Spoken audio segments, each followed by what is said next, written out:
So far, we have added and subtracted matrices and multiplied by a scalar. And again, the scalar is when I would take, for example, 4 times everything in a matrix and just multiply through. But now we're going to deal with matrix multiplication, and this is where the lessons slow down a little bit. Things get a little bit trickier. So here we go. When adding or subtracting matrices, the dimensions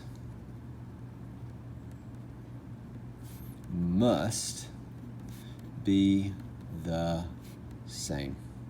They have to be. We've already addressed that, we just never wrote it. So now we're going to go a little bit further. When multiplying matrices, okay, get ready for something really wordy. The number of columns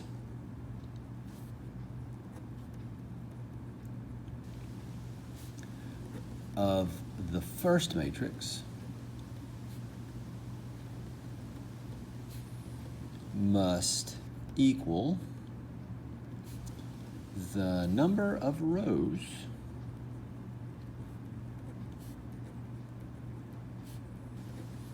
of the second matrix.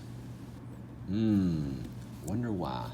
Okay, when I first saw matrix multiplication, I thought, well, this is kind of ridiculous. Can't we just multiply the way we were multiplying, or the way we were adding or subtracting? Can't I just multiply straight across? No, actually.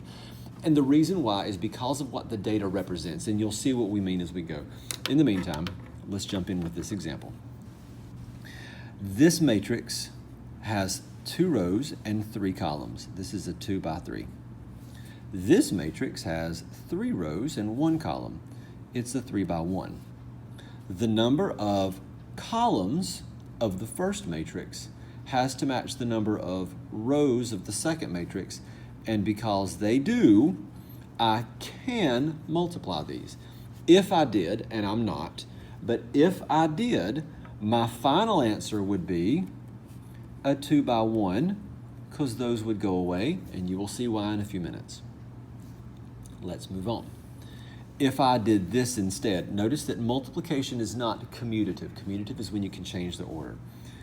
If I have a 3 by 1, and I multiply it by a 2 by 3, because the number of columns in the first matrix doesn't match the number of rows of the second matrix, then this one is not possible.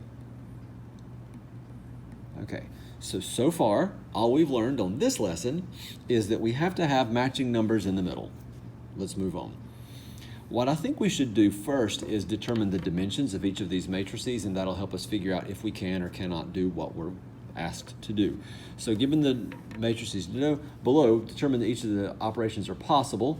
That's only going to be possible if we know the dimensions. So this one is a 4 by 3.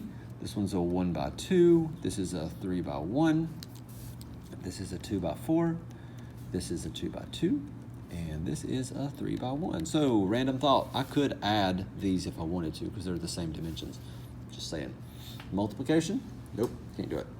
All right, I want to multiply A times C, and obviously if you have 2 variables stuck together, then you're multiplying, and that's what we're really doing here. So if I have A times C, then I would have a 4 by 3 multiplied, I like to put a dot for the multiplication in this context, by a 3 by 1, and because the columns of the first matrix match the rows of the second one, it does work, and I would get a matrix that has 4 rows and 1 column.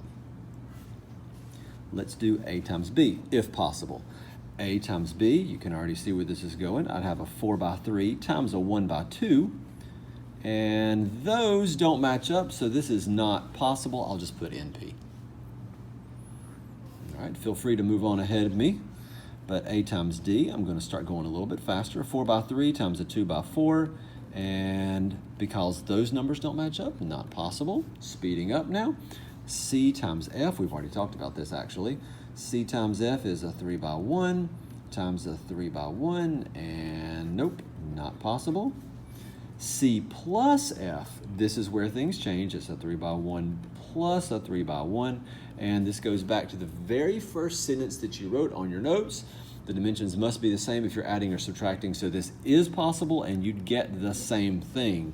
You're not adding rows or columns. BD, all right, B times D is a 1 by 2 times a 2 by 4, Oh, look at that. They do match up. Therefore, they will cancel for reasons that will become obvious later. My final dimensions would be a 1 by 4. Not my final matrix. I haven't multiplied them together. But if I did, I'd get a 1 by 4. BE is a 1 by 2 times a 2 by 2. And those do cancel. Gives me a 1 by 2. BA is, put them in the order that you get them. They don't have to be alphabetical. 1 by 2 times a 4 by 3, and this one is not possible because those don't match up. And the last one's A plus C. We have a 4 by 3 plus a 3 by 1, and you might be like, well, the 3's are the same. I know, I hear you, but we're adding, so this one is not possible.